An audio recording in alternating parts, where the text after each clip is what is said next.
Welcome to the Flute 360 podcast, where we incorporate a panoramic view of flute-related topics. I am your host, Heidi K. Begay, and this is episode 32, a journal entry. Today's episode is sponsored by J&K Productions. They produce all of my episodes, from adding the intro and outro music to editing the audio and all post-production needs. Contact them for your next podcast project at jkproductions.media. Hi everyone, it's Heidi, and I'm excited to share with you some of my observations from this past week. I noticed in lessons that I was using a lot of technology in and outside of lessons. One of the tools that I was incorporating with my students and myself this week was a website called musictheory.net. I love this site. If you have not checked it out before, I highly recommend it. There are a ton of lessons and exercises which are fantastic for students. They are on computers a lot of the time, right? So we might as well incorporate using the computer as an educational tool for our students. They can go and review lessons that you might have taught them in that short 30-minute or hour lesson within the week. So they can go and review key signatures or rhythm, note identification, and the list goes on and on. After they review a particular topic, they can be quizzed at the same site.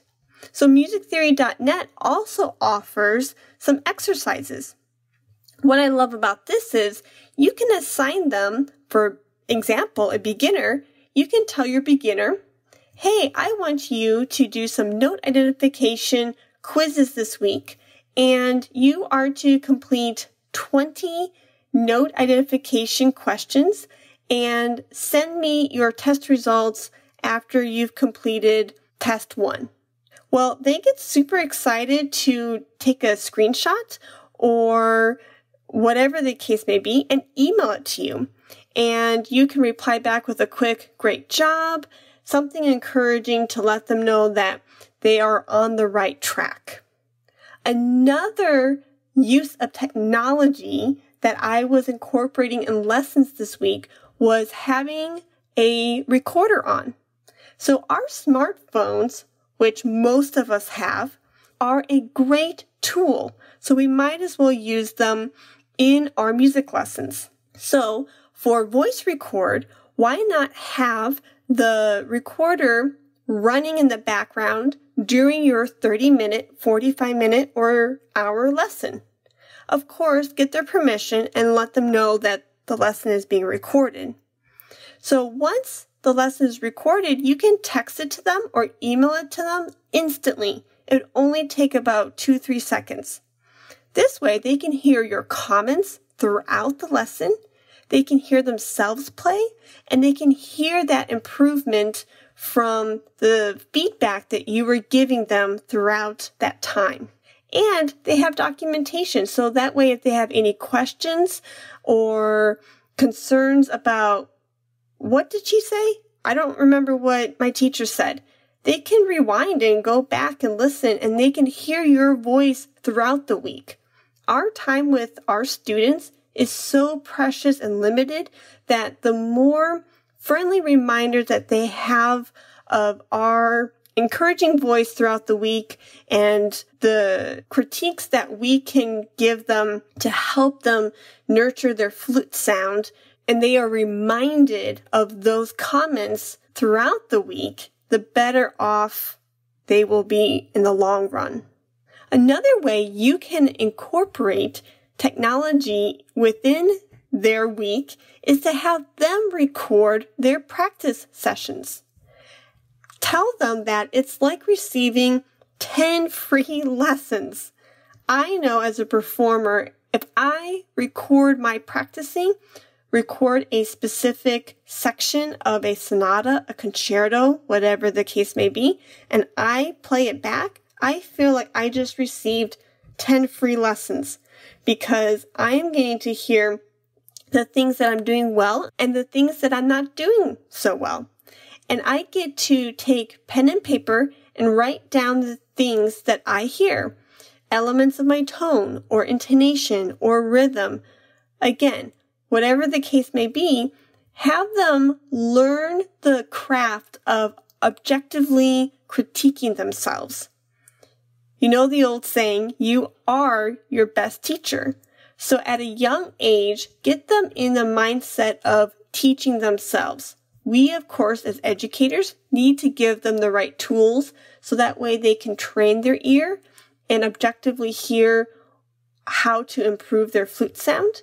But let's start at a young age. Let's get them listening to their sound and listening to their rhythm, their counting, their vibrato, articulation, and so much more. Because again, they are at home practicing all those minutes and hours outside of lessons, and we only have that limited 30, 40, 60-minute, very small time frame.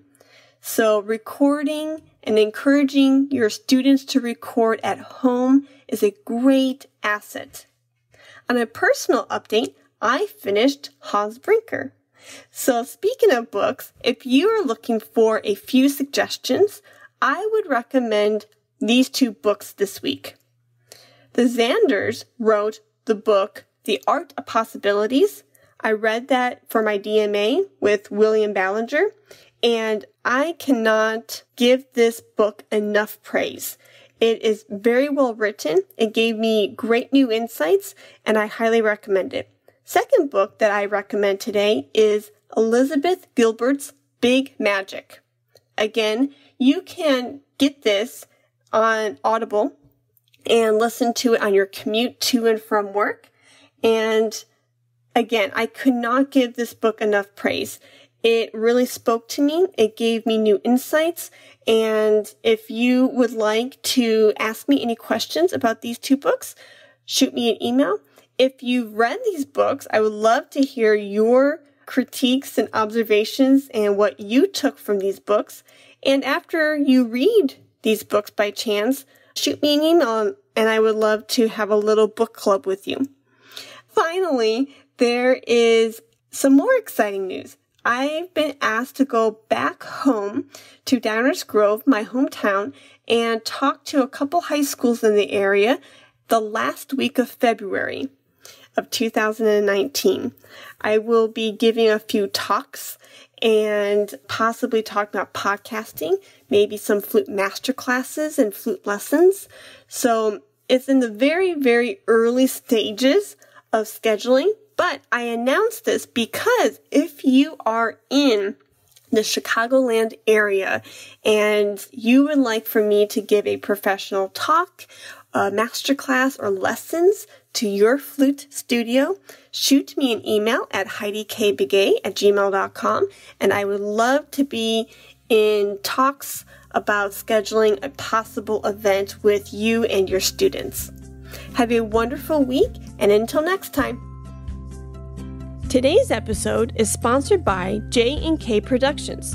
They produce all of my episodes, from adding the intro and outro music to editing the audio and all post-production needs. Contact them for your next podcast project at jkproductions.media.